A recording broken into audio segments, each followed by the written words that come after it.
Join.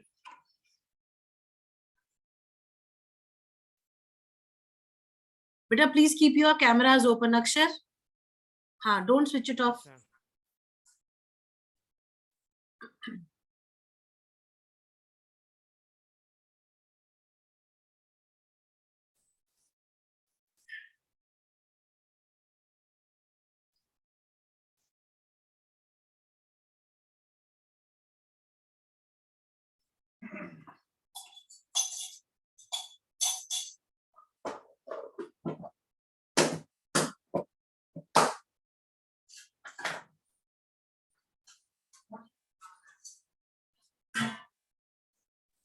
Once again, good morning, ma'am.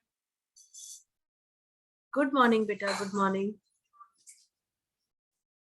Can we have the cameras open, please? Now the strength is less, so please open your cameras.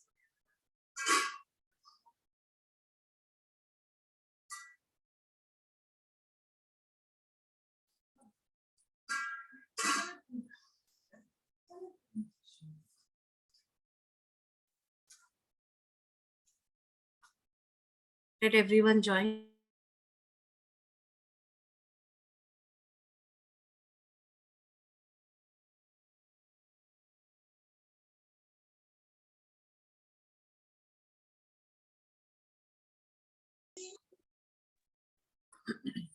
Yes.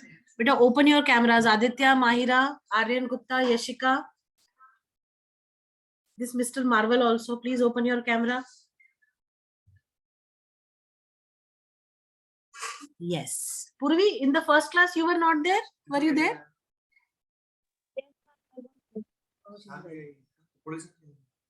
नहीं, रोटी जाएगी पापा. Yes, Mahira, Aryan Gupta. See, I will remove you if your cameras are not on. I am telling you clearly. Divyansh Jain, Rishabh.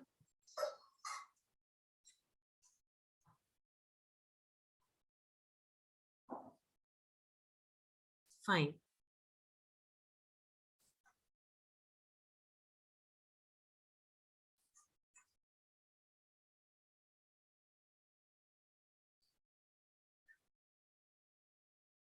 बेटा ये बताइए, let us continue with the geography chapter or let us start civics, because geography chapter we are doing with 10th A.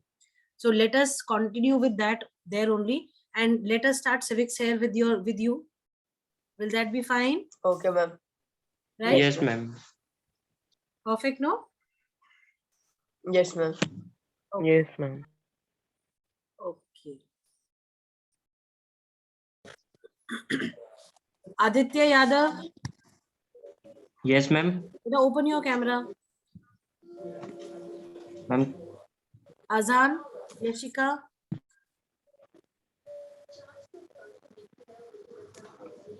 Ma'am, my phone is charging. क्या हो गया बेटा? Camera खोल लो, उसको खड़ा कर लो, सपोर्ट रख के. क्या दिक्कत है? चार्ज हो रहा है तो होने दो. Can I get my civics book? हाँ हाँ, please get your civics books, everyone.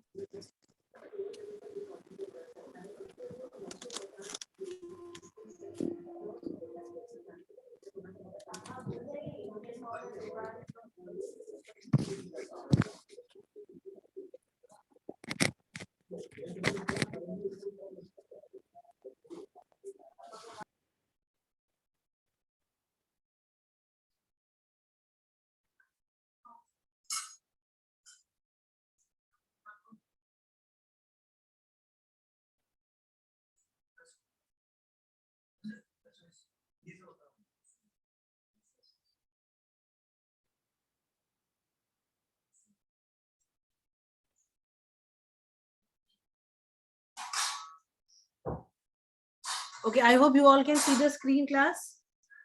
Yes, ma'am. Yes, ma'am. Fine. So we are starting with civics, democratic politics. The name of the book is Democratic Politics, right?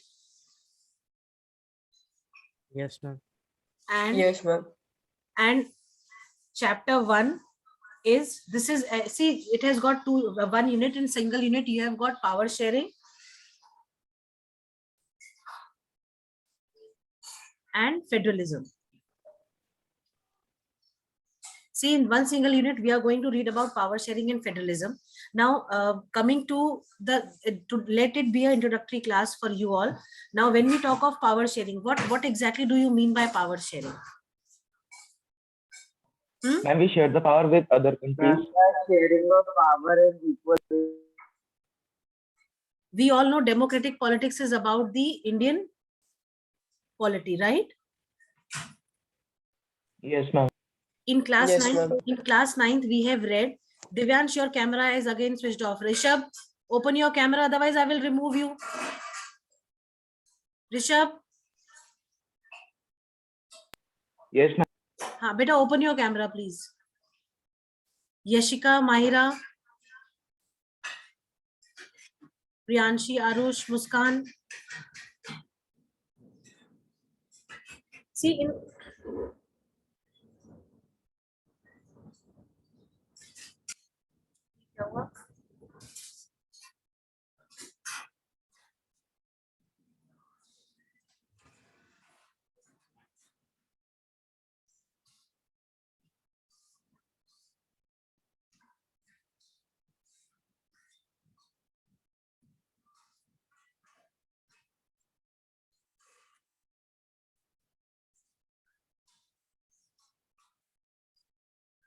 okay.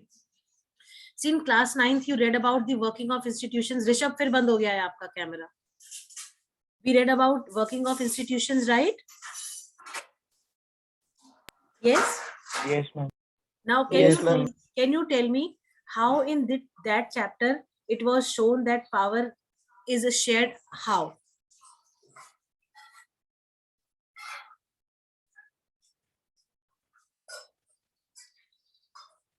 Any one of you?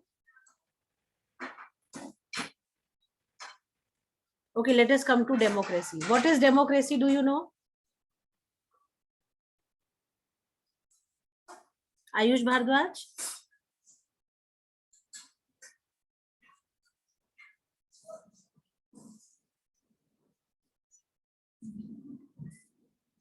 Democracy, beta. Simple definition of democracy. What is democracy? Ma'am, democracy. Hmm? May I tell? Yes, Abhinav, tell. Democracy is a form of government in which the power is in the hands of the people. In which the power resides in the hands of people. And in which all people have the right to vote and all votes have equal power. What did you say, Divyan? Say it again. Ma'am, in which everyone has the right to vote. Or we can say democracy is a form of government which is of the people, for the people, by the people. Right? This is how democracy is defined. Of the people, by the people, Ma'am, of the people, for the people, and ma'am, by the people. for the people, and by the people. Right? But all have not joined. Let me tell.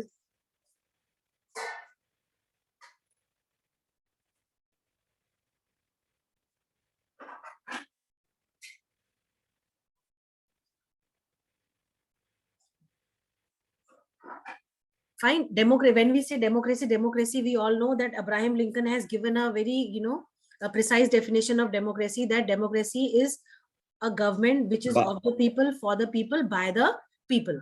Right? Or in other terms, we say that in democracy, people are the real rulers. Right? Yes, Yashika, people are the real rulers in democracy. Yes, ma'am. Okay. Now, how they are the real rulers? Because they are the ones who choose the representatives, right? Right? Yes, ma'am. Yes, ma'am. Yes, ma'am. Until your previous knowledge is not recapitulated, you will not be able to understand. Okay. Now,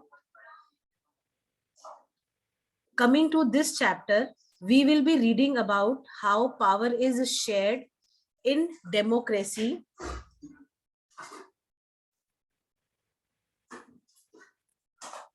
In Belgium and Sri We'll be- Lanka. we will be reading about power sharing with the help of two case studies. Two case studies.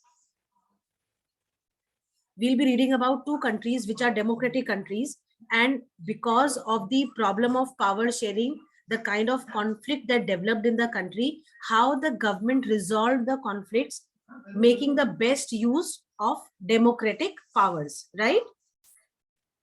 Right? Yes, ma'am. Yes, Now- ma'am. Yes, ma'am. The countries that we are going to read about is Belgium And ma'am, Sri Lanka. and Sri Lanka. And Sri Lanka. Fine. Now, where is Belgium? Do you know? Ma'am, near ma'am, France, Germany, and ma'am, listen, ma'am. And in Europe. If I ask you Belgium is in which continent, what will you tell me? Ma'am, Oh, Europe. Europe. Europe. It is in, Europe. it is in Europe. And where is Sri Lanka? Ma'am, neighbor of Below. India. I'm Neighbor of in India. Asia. In Asia. It is in Asian continent, right? Right? Fine. Yes, ma'am. Now see, Yes, yes, ma'am. in just a short summary, I am telling you. See, Belgium and Sri Lanka both were democratic countries, right? Both were democratic countries, and the problem was about the ethnic composition.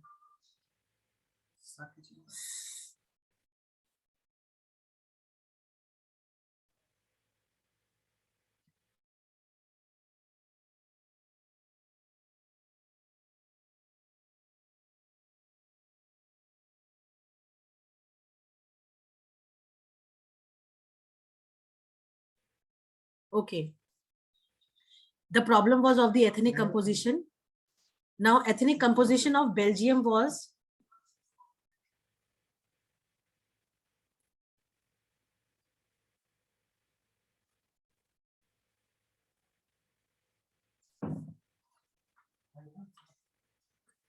see, there were three different communities living in Belgium. One was the French, the Dutch, and Germans. Right? Yes, ma'am. How many communities were there in Belgium? Ma'am, three. And three. French, Country. Three. French, Dutch, and the Germans. Now, the problem that prevailed in this country was a very typical problem. Now, why it was typical? Because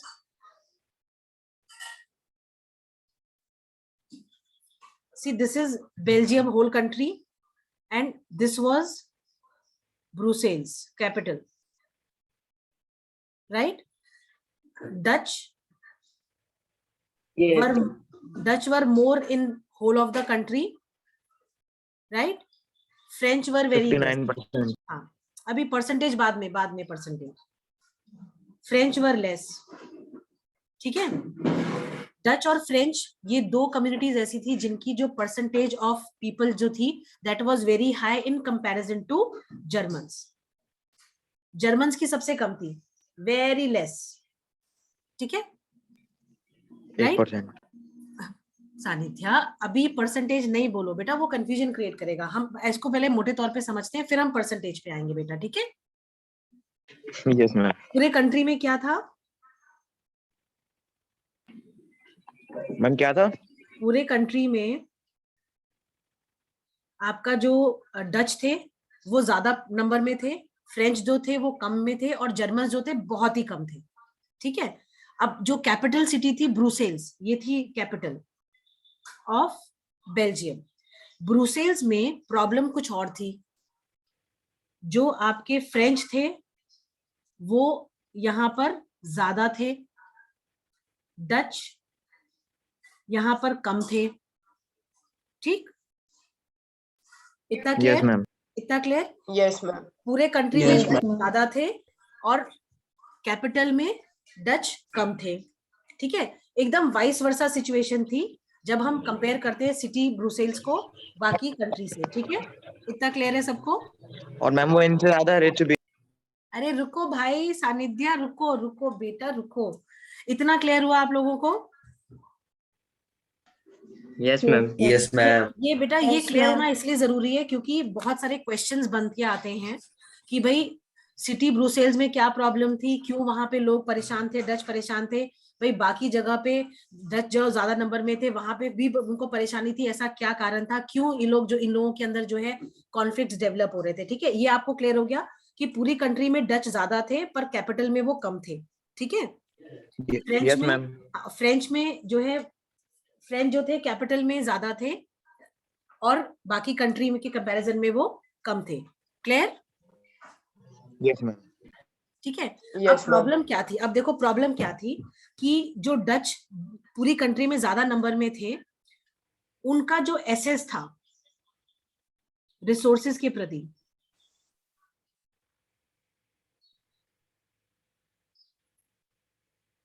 Dutch का assess जो था वो comparatively कम था। क्यों कम था?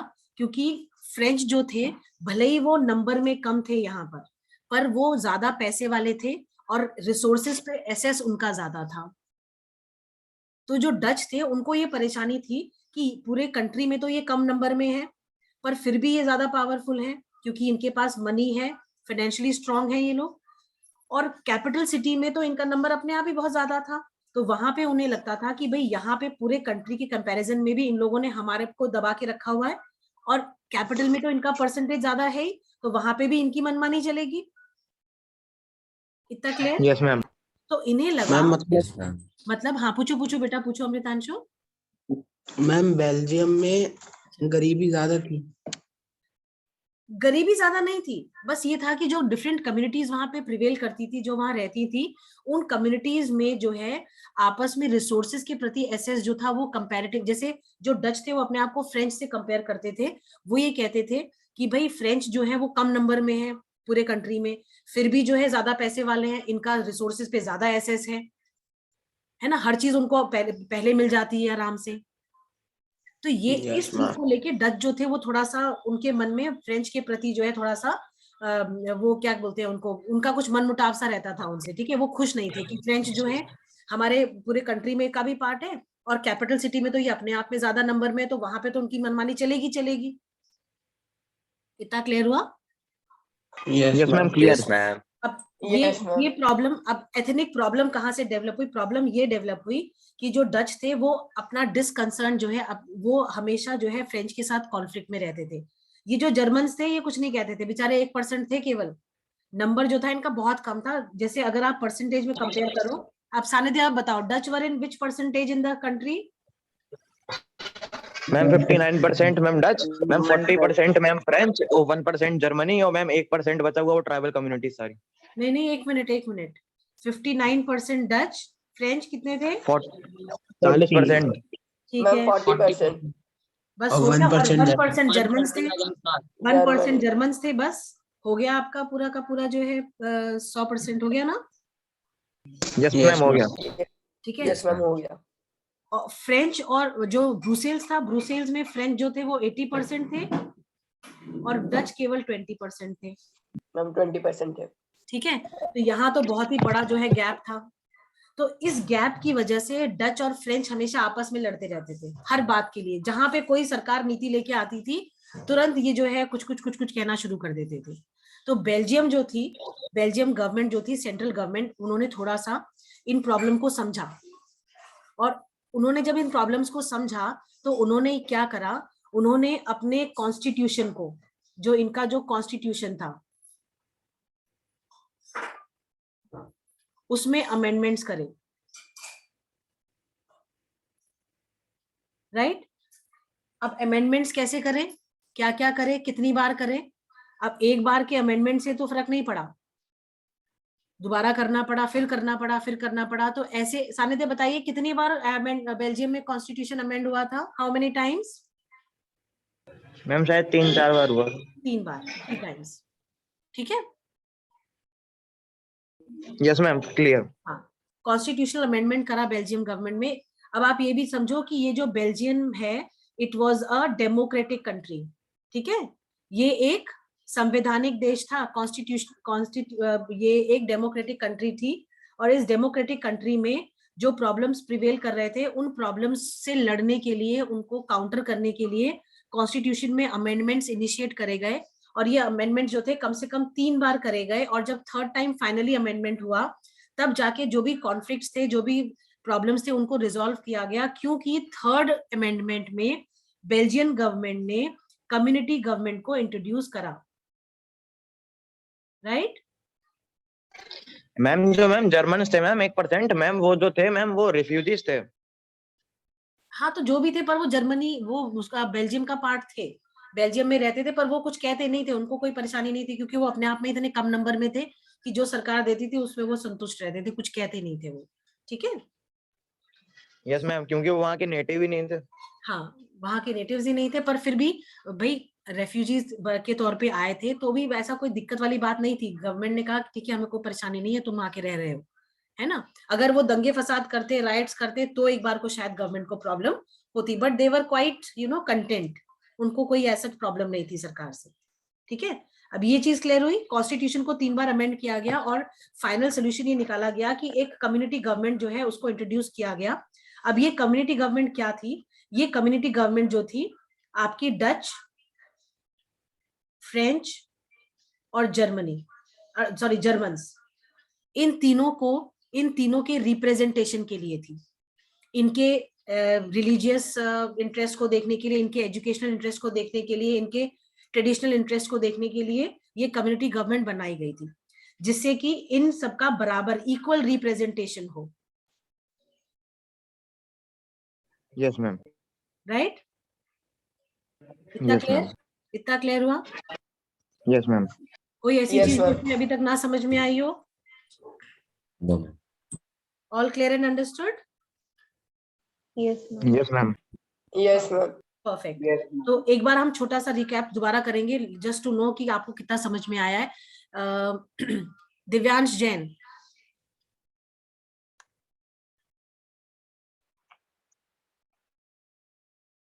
देखो ये mister Marvel भी जो है कैमरा बंद करके बैठे हैं। Krishna, Yashika, Aryan Gupta, Rishabh, Priyanshi, Sanidhya, Ilma, please switch on the cameras. Ma'am मैं बाद में खोल लूंगा मैम, अभी मैं अच्छा, खोल ठीक है। नहीं पाऊँ। ठीक है, ठीक है, ठीक है, ठीक है, ठीक है, आई अंडरस्टैंड। आपके घर में कंस्ट्रक्शन चल रहा है तो थोड़ी प्रॉब्लम हो रही होगी, कोई दिक्कत नहीं है। Rest of you please open. Shreyansh, Priyanshi, Rishabh,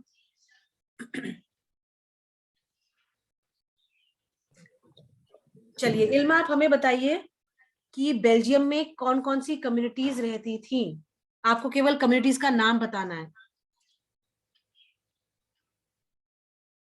Ma'am, I don't know. Okay, Aryan Gupta, Ma'am, Dutch, French, yes Aryan, Dutch, French and Germany. Germans. अगर हम इस Yes, क्वेश्चन को ऐसे डालें, that what was the ethnic composition of Belgium, तो आप बताओगे the ethnic composition of Belgium was that Germans, Dutch and French people were living together in the country, right? Okay, ma'am. Okay. And when you are writing about the ethnic composition, you have to specify the percentage of the people also living in the country. Like the Dutch, in the whole country, Dutch were in 59%, whereas in city Brussels, they were just 20%. In the French were 40% in the country, whole country, whereas they were 80% in the city, capital city, Brussels, and Germans were just 1% in the country, including the capital city, Brussels, right? Ma'am अगर ये composition वाला पूछा तो ma'am percentage भी लिखनी पड़ेगी ना? बिल्कुल बिल्कुल बेटा, तभी तो हमने कहा कि जब कंपोजिशन वाला पूछा जाएगा you have to give the percentage as well. तो आप ये समझ लो, ये आपका एक क्वेश्चन हो गया कि what was the ethnic composition of Belgium, right? Yes ma'am. Yes. Ilma, now it is clear to you? Yes, ma'am. Fine. Shambhavi, open your camera, beta.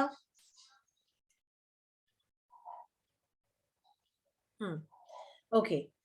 Now, second thing that I want to ask is, what was the ethnic composition of the people in Belgium in the capital city, Brussels? Ma'am, 80% French and 20% Dutch. Very good. 20%. ये individual भी आता है, ये separate question भी आता है कि भाई कैपिटल सिटी में क्या, किस तरीके का कंपोजिशन था, एथनिक कंपोजिशन, ठीक है? Right? Yes, ma'am. Very good. ये अब आपको एकदम क्लियर है ना? आप ये समझ लो इस चैप्टर के आखिर तक जब हम पहुंचेंगे आपको ये कंपोजिशन दिमाग में बैठ जाना चाहिए. ठीक है युवराज? Yes, ma'am. Fine. Anybody who still does not know what was the ethnic composition of Belgium? Purvi, clear and understood? Yes? Yes, ma'am. दिव्यांग? Yes, ma'am. अमृतांशु आपको भी क्लियर है एकदम? Yes, ma'am. चलिए, perfect. Very good. Okay, now second thing. How many times the Belgian constitution was amended? 3 times. Ma'am, Ma'am, 3 times. Three times. Three times. Okay. Name the third kind of government that was introduced by Belgium. Ma'am, Ma'am, community community government. Yes, ma'am. Community government. Yes. Fatima. Yes, ma'am. You joined very late. You have missed on few things. ठीक है, अभी हम discuss कर लें, उसके बाद फिर आप दोबारा एक बार देख लीजिएगा उसको. ठीक है? हाँ इंटरनेट वर्किंग. हाँ, कोई प्रॉब्लम नहीं. हम वही कह रहे हैं कि आपने लेट ज्वाइन करा है तो आपको नहीं पता है कि हम क्लास में क्या कर रहे हैं. तो आप देख लो थोड़ी देर, उसके बाद फिर दोबारा से रिकैप कर लेंगे. ठीक है? चलिए, अब ये कम्युनिटी गवर्नमेंट क्या थी प्रद्युम्श? मैम Ma'am, community government के अंदर मैम. हाँ बताओ Yes, प्रद्युम्श. ma'am. Ma'am, under community government there was ma'am equal representation of ma'am Dutch, French and ma'am Germany. Germany. Very good. So it was basically this third government, community government, was introduced to resolve all kind of conflicts that was prevailing in the country related to the equal representation of various communities. Right? Yes, ma'am. Crystal clear now? Yes, ma'am. चलिए, ठीक है. ये हो गया आपका Belgium case. इसको detail में हम बाद में पढ़ेंगे. ठीक है? अब आप आ जाओ श्रीलंका पे. ठीक है? Sri Lanka again a democratic country. ठीक है? एक डेमोक्रेटिक कंट्री है श्रीलंका, जो कि 1948 में इंडिपेंडेंट हुई थी from the colonial rulers. Right? ठीक है? Yes, ma'am. अब अगर Yes, हम श्रीलंका की एथनिक कंपोजिशन को देखते हैं बेटा, तो श्रीलंका में सिन्हालास जो थे वो सबसे अधिक परसेंटेज में थे, that is 74%. Right? Yes, ma'am. ठीक है? अब इसके बाद सिन्हालास के बाद आपका जो कम्युनिटी थी that was the Sri Lankans, sorry Tamilians थे. ठीक है? अब ये जो तमिल्स थे ये फर्दर कैटेगराइज्ड थे दो कैटेगरी में. एक आपके थे श्रीलंकन तमिल्स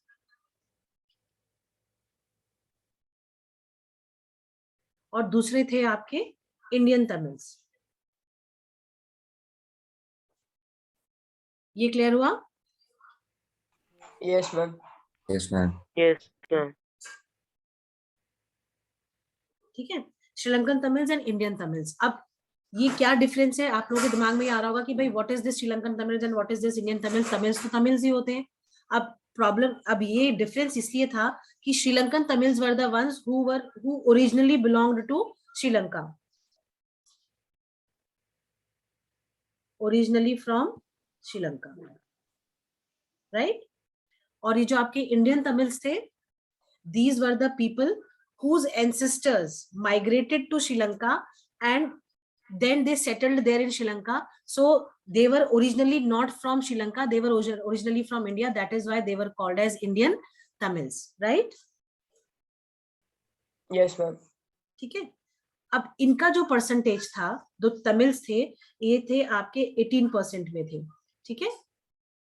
श्रीलंकन तमिल्स आपके जो थे ये थे आपके, जस्ट अ सेकेंड, हाँ,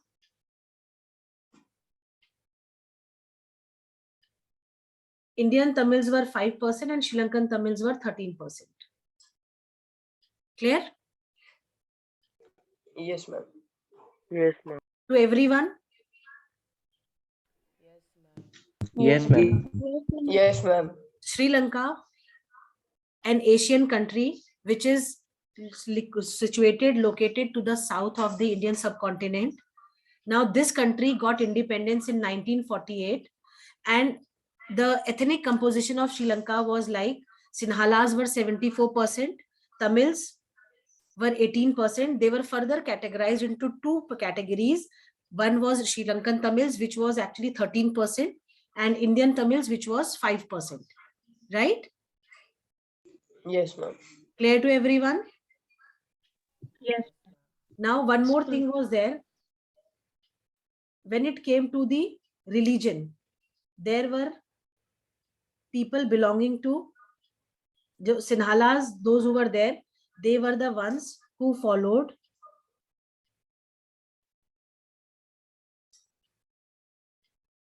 Buddhism and Christianity.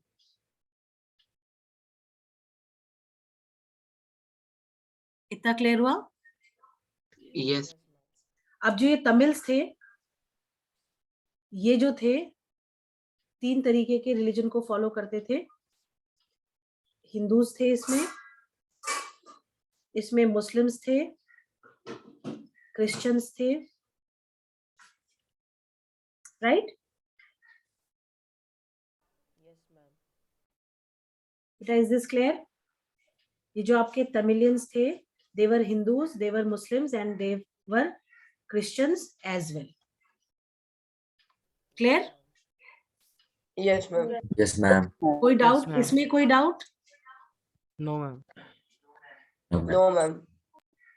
चलिए, तो यहां तक तो ये आपका हो गया श्रीलंका का एथनिक कंपोजिशन. ठीक है, राइट? Yes, ma'am. चलिए, Yes, ma'am. अब प्रॉब्लम क्या थी इस कंट्री में? जब 1948 में श्रीलंका इंडिपेंडेंट हुआ, तब गवर्नमेंट किसकी बनी? सिन्हालास की. सिन्हालास की गवर्नमेंट क्यों बनी? Can anyone tell? Because they were. Ma'am, Because great, they were the amount of percent. population. हाँ, Some greater percent of population. yes, very good. Ma'am, they were the high. They were the highest percentage, that is why. अब Sinhalese जो थे, क्योंकि जो Sinhala community थी वो majority में थी, ठीक है, वो बहुमत में थी, अधिकता में थी, बहुत ज्यादा था उसका नंबर. इसलिए जो है जब 1948 में श्रीलंका इंडिपेंडेंट हुआ, तो सिन्हालास जो है उन्होंने पावर में आके उन्होंने गवर्नमेंट फॉर्म करी. ठीक है, गवर्नमेंट फॉर्म करने तक तो कोई प्रॉब्लम नहीं है भाई, किसी ना किसी को तो सरकार बनानी है. तो चलो, सिन्हालास जो थे उन्होंने कम्युनिटी गवर्नमेंट उन्होंने जो है अपनी गवर्नमेंट बना ली. अब प्रॉब्लम क्या हुई? प्रॉब्लम ये हुई बेटा कि इस कम्युनिटी ने क्या करा कि जो सिन्हालास थे, क्योंकि वो मेजॉरिटी में थे, तो जो भी गवर्नमेंट प्रोविजंस करे, एक इन्होंने जो है 1956 में एक एक्ट लेके आए ये लोग, अमेंडमेंट कह लो उसको या जो भी था, एक कॉन्स्टिट्यूशनल एक्ट इन्होंने निकाला. उस कॉन्स्टिट्यूशनल एक्ट के तहत इन लोगों ने ऐसा कहा, जो सिन्हाला गवर्नमेंट थी उसने कहा कि जितनी भी सरकारी नौकरियां हैं, सबसे पहले तो इन्होंने क्या करा कि बुद्धिज्म को जो है नेशनल रिलीजन जो है डिक्लेयर कर दिया. लोगों को कहा कि सब लोग जो है बुद्धिज्म को फॉस्टर और प्रैक्टिस करेंगे, उसको सेफगार्ड करेंगे, उसको प्रैक्टिस करेंगे. ठीक है, और जो सिन्हालीज थी उसको जो है ऑफिशियल लैंग्वेज डिक्लेयर कर दिया. ठीक भाई, गवर्नमेंट फॉर्म करने तक तो कोई परेशानी नहीं थी. आपने एक्ट लेके आया तो भाई कोई सरकार जो है एक्ट लेके आती है, कुछ ना कुछ कॉन्स्टिट्यूशन में अमेंडमेंट करती है for the betterment of the people. पर इन लोगों ने क्या करा, ये 2 प्रोविजंस ये लोग इन्होंने लेके आया. एक तो सिन्हालीज को ऑफिशियल लैंग्वेज कर दिया और बुद्धिज्म को जो है फॉस्टर और प्रैक्टिस करने के लिए कहा लोगों को. भाई, जो लोग हिंदुइज्म प्रैक्टिस कर रहे हैं, जो लोग मुस्लिम्स हैं, जो इस्लाम को मानते हैं, या जो क्रिश्चियंस थे, उनका क्या होगा? ठीक है, गवर्नमेंट ने बिना इन चीजों पे, इन ग्राउंड्स को कंसिडर करे, ये इम्पोज कर दिया अपने लोगों के ऊपर. अब जब उन्होंने इस चीज को इम्पोज करा, तो लोगों के अंदर जो अदर देन जो सिन्हालास थे उनके अंदर जो है डिसकंटेनमेंट डेवलप हो गया। ठीक है भाई, यहां तक तो फिर भी सही था, है ना, इतना तो फिर भी ठीक था।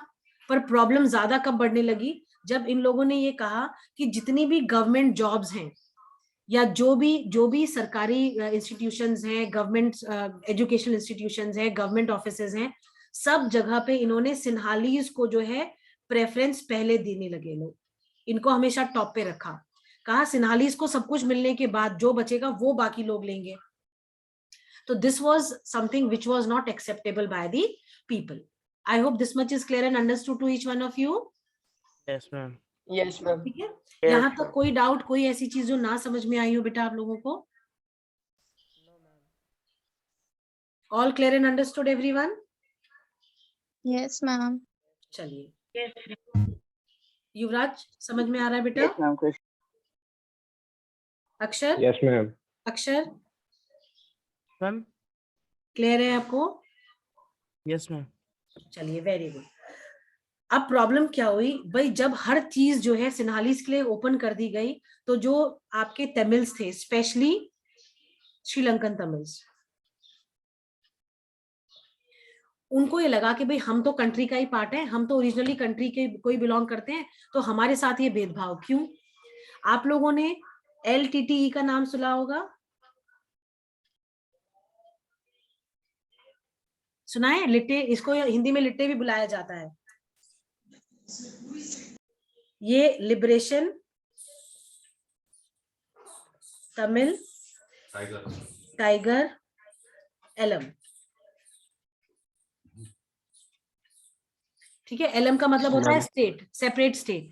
तो LTT जो था आपका, तमिल लिबरेशन टाइगर्स जो थे, उनका ये लिट्टे उसको बोलते थे, क्योंकि ये वो लोग थे, ये वो श्रीलंकन तमिल्स थे जिन्होंने श्रीलंका से, जो सिन्हालीज गवर्नमेंट है, उनसे कहा कि भाई अगर हमें बेनिफिट्स नहीं दे सकते हो सरकार के, तो आप हमें एक अलग देश घोषित कर दो, हमारे लिए एक अलग राज्य बना दो जिसमें कि सारी चीजें हमारे अकॉर्डिंग हो। Is this clear Yes, ma'am. to everyone? So they can make their own. Laws so that they can make own policies for themselves, so that they can grow, they can develop. भाई यहाँ तो क्या हो रहा था, they were suppressed here, right? They were not given any facility, they were not given any provisions by the government, and moreover on top of it they were told to practice Buddhism. Whether they were following Islam or Hinduism, they were forced to follow Buddhism, and official language was made Sinhalese. They were the ones who were speaking Tamil, right? Clear class? Yes, ma'am. यहाँ तक कोई doubt, कोई problem? No, ma'am. पक्का No, ना? ma'am. चलिए, बस हम इस चैप्टर को यहीं पे अभी थोड़ा सा इसको कंपाइल करते हैं। ये दो चीजें आपको एकदम क्लियर हो गई हैं। इस पूरे चैप्टर में आपको हम पढ़ेंगे modern forms of power sharing in democracy पढ़ेंगे, पर इन दो कंट्रीज का एग्जांपल इसलिए दिया गया है बेटा, ये दोनों कंट्रीज डेमोक्रेटिक थी, पर इन दोनों कंट्रीज ने अपने प्रॉब्लम्स को सॉल्व करने के लिए अलग अलग मीन्स, अलग अलग वेज को अडॉप्ट करा। अब जैसे जब लिट्टे जो थे, हाँ नॉन डेमोक्रेटिक प्रोविजंस को फॉलो करा। अब जैसे श्रीलंका में जब श्रीलंकन तमिल से उन्होंने जब एजिटेट करा, उन्होंने जब लड़ाई झगड़े शुरू करे, तो कंट्री में पता है सिविल वॉर की कंडीशन डेवलप हो गई। और सिविल वॉर किसी भी कंट्री के लिए बहुत ही नुकसानदेह होता है, क्योंकि आप ये समझ लो, वॉर तो अपने आप में ही खतरनाक होती है, और अगर सिविल वॉर हो जाती है, सिविल वॉर का मतलब होता है कि within a country when there is conflict और fight between two different communities on several issues, और जब सिविल वॉर हो जाती है किसी कंट्री में, तो उस कंट्री का डेवलपमेंट जो है वो 10-20 साल पीछे चला जाता है। श्रीलंका एक छोटा कंट्री था, बहुत लेट आजाद हुआ था, उसके बावजूद भी श्रीलंका की जो इकोनॉमिक कंडीशन थी वो बहुत स्ट्रांग थी, पर ये सिविल वॉर की वजह से जो कॉन्फ्लिक्ट डेवलप हुआ between the Sinhalese and the Sri Lankan Tamils, उसकी वजह से कंट्री का जो ग्रोथ था वो रुक गया, है ना। क्यों रुक गया? क्योंकि भाई सरकार जो थी वो अपने रिसोर्सेज डेवलपमेंट में लगाने की बजाय इस वॉर को, इस कॉन्फ्लिक्ट को रिजॉल्व करने में उसको लगाना पड़ा। उन्होंने ये पहले नहीं सोचा कि भाई इस तरीके की पॉलिसीज को वो जब इम्प्लीमेंट करेंगे तो उसके क्या नुकसान हो सकते हैं।